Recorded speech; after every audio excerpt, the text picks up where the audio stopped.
Welcome back to the news at 10 and welcome back to the discussion just before the break. We're speaking to the Executive Director, Association of Nigerian Electricity Distributors, Mr. Sunday Oduton. You explaining to us the challenges that you're going through. Yes, I was trying to explain to you that historically in Nigeria, the electricity tariff has never, ever covered the full cost versus payment obligations. That is, it has never been appropriately priced. And we've been saying this over and over. Electricity is a product like any other product. And when you are producing any product, you need to know what the cost of production is. But not only your profit, that cost of production you must cover for that business to continue to run. In the case of Nigerian electricity industry, what we've been having before privatization and after has been a case whereby we continue to undersell the product below the cost of production. So what that simply means is that has created a big shortfall. The shortfall created is about 300 billion naira now and is growing every day. And this is not just about us. This is also about the generation companies, transmission company, and with the distribution companies. Remember, if the generation company cannot generate electricity, there's no way the transmission company can will it to us. And for us, there's no way we can supply your homes. Now, for the generation companies, I can confirm to you, since this government came into power, the current available generation capacity, at least as at 2 days ago, is 7,856 megawatts. That's about 8,000 megawatts. That is available generation capacity. However, the actual is 2,804 megawatts. Why is that? Because of the bombing in Niger Delta, lack of gas. Once you can't have gas to those power plants, 23 out of 26 depend solely on gas. Only 3 are hydro. Now, once you cannot get the essential gas to those plants, you can't generate. And with that kind of poor generation, that means we have a stranded capacity of over 5,000 megawatts lying there, idle. That's a problem. Now, when you don't generate, you can't transmit, and you cannot, of course, distribute. Talking about tariff, the gas itself is denominated in dollar. People need to understand that. So when you're talking about tariff is driven by 3 major factors. One is gas prices, like I said, in dollar. Even at the time of acquisition of these entities in 2013 November, dollar was about 157 naira to $1. Today, about 380 naira to $1. I mean, you just do the mathematics. And when you bought something, you borrow money to buy something in dollar, and you're paying back in dollar, and you're now paying more than 100% of the actual thing, that's an issue. But talking about the major issue, number one, the product has to be appropriately priced. So it's not about increasing tariff. When we talk about, they even talk about percentage. But let's talk about figure, not percentage. Yeah, why can't service be improved first before you increase tariff? How do you Because Nigerians have no problem with paying for service that they receive. I'm sorry, I disagree with that. Nigerians pay only on average, an average of 40% of their billing. We have the record. The records are there. We can show it to anybody who's interested. So is that a reason why you will not improve service? No, what I'm saying is that when you buy electricity, for instance, a disco bought electricity for like worth 3 billion naira, and you cannot store electricity, you throw it into the neighborhood, and at the end of the day, you are only able to collect 1.8 billion, maximum 2.2 billion. Who picks the remaining bill? And that you feel the chain, because when you're talking about this money, only 24% of whatever I collected belong to the discos.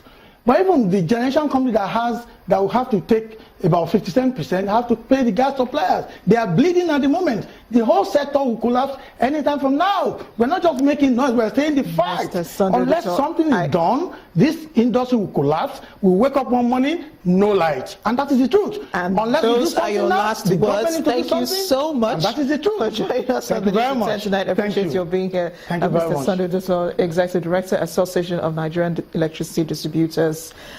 Meanwhile, indigents of Anambra State residents in Abuja and other northern states have hailed Governor Willie Obiano for his performance and inclusive style of governance.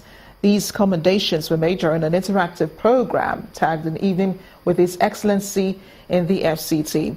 Those in attendance praised the governor for his drive to develop all local council areas, regardless of their political affiliations.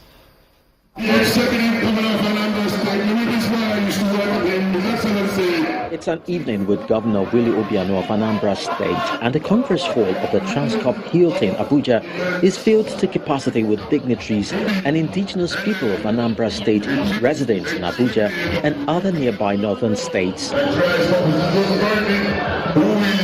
This initiative is to intimate these people of government policies, program implementation, and other developmental strides of the Obiano's administration, and the Deputy Governor lays bare the day's affair. Judging by what you see, judging by the entire state, what has he done? After this evening, then you decide. Has he passed or has he failed? Speaking on his score sheet in the past 2 years, Governor Willie Obiano released activities carried out in line with his 4-point administrative blueprint with focus on agriculture, trade and commerce, oil and gas, and more. I must now tell you about our new plan to expand the frontiers of excellence in Anambra State. Having strengthened our core developmental sectors, we are now well positioned to take Anambra to the next level. Over the next 2 months, we will expand our focus to other areas of our economic blueprint and consolidate our efforts in the new developmental initiatives that I call the Anambra Economic Transformation Program. As for some of the guests at the occasion, including former Minister of Education Obi-Ezekwesili, evidence-based policies and prudent management of resources have prevailed in Anambra State. A key point that came out in the presentations is really the importance of evidence-based policies. I was so excited when one of your commissioners actually used the word. A lot of the times in developing economies, people don't focus on evidence-based policy making. And because that does not happen, so much resources get wasted even in resource-scarce environments. The program avails the people an opportunity to interact with their governor and ask questions on gray areas. Similar meetings have held in Anambra and Lagos State. Well, we have another discussion coming up, which is the recession and the role of agriculture. Channels Television's data and information analyst Babajide Ogunsonwo joins me now to look at the figures, which he has, as usual. Thank you for joining us on the news at 10. Well, the Minister of Economic Minister says we're technically in recession, and agriculture has been, picked as the way out. But is it enough to bail us out of this recession? It depends. We need to look at the history of agriculture. Over half a century ago, what was the contribution of agriculture to GDP? And I'll tell you, and I think the facts will surprise you. Today, agriculture contributes 19% of GDP. In 1966, it was 55%. In the last 42 months, 3 events of great significance have occurred. What are these events? The first is in 2012, the then Minister of Agriculture, Mr. Akinwumi Adesina, had said that the federal government was going to restructure and recapitalize the Bank of Industry on one hand. 4 years down the line, we expect to see a recapitalized Bank of Industry. Earlier this month, the current Minister of Agriculture, as the second event, says the Bank of Industry is in a deficit of 40 billion naira. What is the third event? The National Bureau of Statistics, in its last report of GDP, says the agricultural sector has witnessed 2 consecutive quarters of decline in real GDP. What does all of these 3 events mean? It means only one thing, and that is the agricultural sector is in recession and there's no easy way out of it. But some people even ask, do we really have an agricultural sector? The National Bureau of Statistics even provides the answer to that. They say what we call agricultural sector in Nigeria is actually crop production. Crop production, among all the other classifications of agriculture, accounts for 87% of GDP. Fishery, forestry, livestock have not really been developed.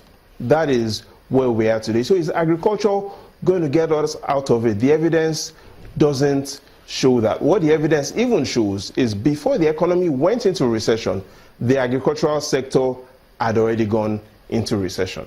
But just for sake of background, how many times has the economy contracted in our history? From 1960, it's been interesting. We've had 5 economic contractions as measured by real GDP. The first was in 1978. The economy contracted by 7%. The then president, within 10 months, handed over to Shehu Shagari. The next contraction was in 1982. The economy contracted in terms of real GDP, 2%. After that, 12 months after Shagari was out of office, and then the current president. Yes, in 1984, the economy under him had contracted by 1%, 7 months after General Babangida had taken office.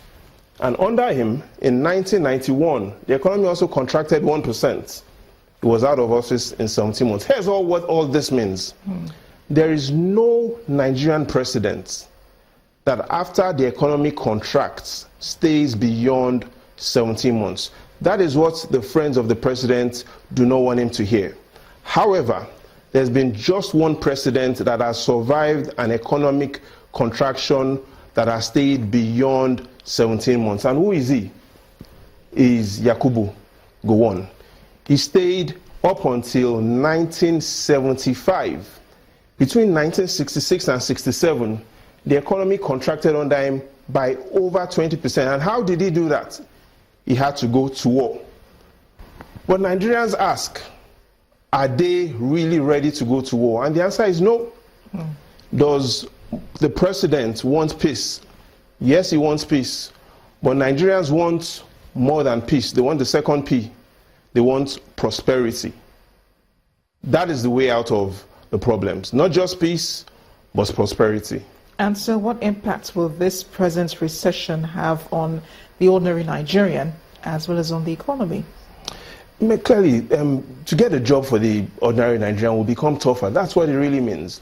Already it's already tough. It's already tough. It's going to even get tougher. Our unemployment rate based on the last quarter is 31.2%. Never in the history of Nigeria has that occurred. And with a recession doesn't mean jobs comes easier. A recession means things will get tougher. We hope that with firmer policies, firmer structures, we get ourselves out of this. We need to not only diversify the economy away from oil, even agriculture requires diversification. That is one way out of this problem. Thank you so much, Babajide, for joining us tonight to explain all of this, and especially for the sake of our viewers. When we come back after the break on the News at 10, FIFA President Gianni Infantino arrives in Nigeria on a 2-day working visit. We'll have more on that in sports news. Please join us again.